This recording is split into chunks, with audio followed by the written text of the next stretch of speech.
The Summary of Iron Flame, the Empyrean Book 2, by Yarros. Chapter 1. A New Beginning at War College. Violet's return to Basgiath War College was nothing like she imagined.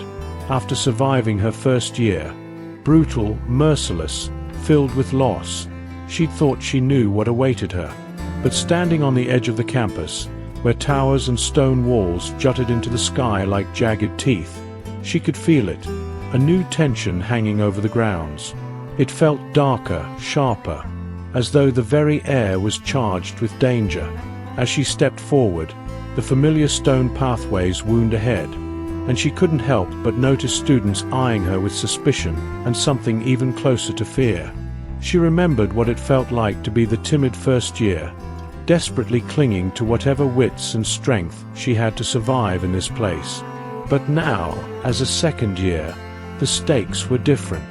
Every student here had already made it through the initial trials. They were all survivors. But that also meant the ones who remained were tougher, more cunning. And if there was one thing that Basgiath taught, it was that no one could be trusted completely, not if you wanted to make it out alive.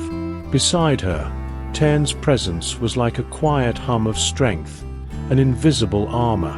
Their bond had deepened since last year, and now she could feel him within her mind, his thoughts brushing against hers with a reassuring warmth. Stay vigilant. His deep voice resonated in her mind, like a thunderous roll of distant storms. This place will test you in ways you haven't even begun to understand. She took a deep breath, squaring her shoulders. It didn't matter that her muscles still bore the aches and bruises from last year's trials. It didn't matter that her mind felt stretched, constantly bracing for the next challenge. She was here, alive, with Tairn by her side, and she would face whatever this year threw at her. As she reached the main hall, a hush fell over the students gathered there. Some glanced at her with wary admiration, others with cold indifference. But among them was a face she'd come to know too well, Xaden, standing there with his usual calm, assessing gaze. He looked like he belonged here more than anyone. His presence was steady and immovable, an anchor amid the chaos that Basgiath thrived on. His eyes caught hers, and a flicker of something unreadable passed over his face. Was it a hint of warning, or perhaps approval? She couldn't quite tell. With Xaden, it was always a fine line between alliance and challenge, one she felt with every shared glance, every unspoken word. Her thoughts were cut short as one of the professors, an imposing figure clad in dark robes, stepped forward and addressed the crowd. "Welcome back to Basgiath, warriors. Last year, we saw who among you could merely survive. This year, we will find out who among you is willing to lead, and who will fall behind." The words rang through the hall, settling like a heavy weight in her chest. She could see it in the faces around her. Everyone understood that this year would be more ruthless, more brutal. Leadership here meant power, influence, but it also meant taking on enemies, surviving betrayal, pushing through the loneliness that came from knowing that trust was a luxury. Tairn's voice broke through her thoughts again. Remember, Violet, strength alone won't see you through this year.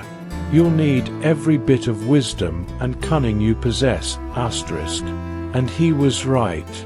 She knew she would have to rely on more than physical strength to survive the battles, the alliances, the manipulations waiting in the shadows. But she was ready. Every step, every breath she took in that hall was a silent promise, to herself, to Tairn, to the memories of those she'd lost last year. She was here for a reason. She had fought too hard to lose her place now.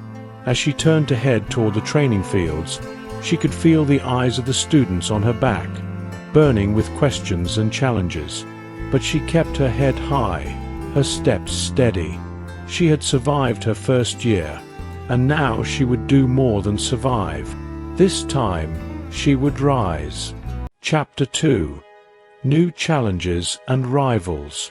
Violet knew she couldn't afford to let her guard down for even a moment in her second year. The first weeks were a brutal reminder that Basgiath War College had no mercy, and neither did her fellow students. Every day brought new tests designed to break even the toughest among them. But this year, the training felt different, more intense, sharper, as if the very walls of Basgiath were testing her, forcing her to find strength where she hadn't known it existed. The first morning dawned with a misty chill, the training grounds covered in a thin veil of fog that clung to the stones. Violet could see shapes moving through it, her fellow students, now her rivals, training in pairs and groups.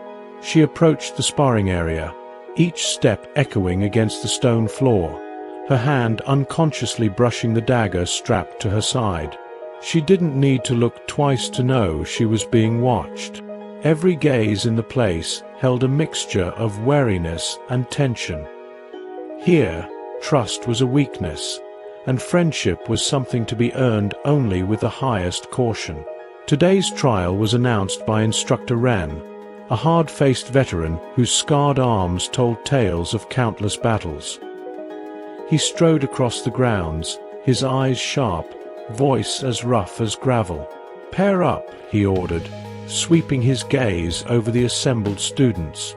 "Today's exercise isn't about strength. It's about finding out exactly where your opponent is weakest." His words held a warning. Here, weakness meant more than physical vulnerability. It meant any hesitation, any doubt. Violet scanned the crowd, her eyes landing on a familiar figure, a tall, imposing girl with dark hair pulled back in a braid.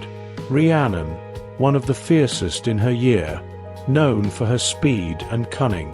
They exchanged a brief nod, understanding passing between them. Even if there was a silent agreement not to kill each other, neither would hold back. In Basgiath, any moment of softness could be fatal. They circled each other, Rhiannon's eyes gleaming with a fierce intensity. Violet could feel her heart pounding, her senses sharpening as she focused on Rhiannon's movements. A subtle shift in her stance, a barely noticeable flicker in her gaze. And then, Rhiannon struck. The world narrowed to a blur of dodges, feints, and counterattacks.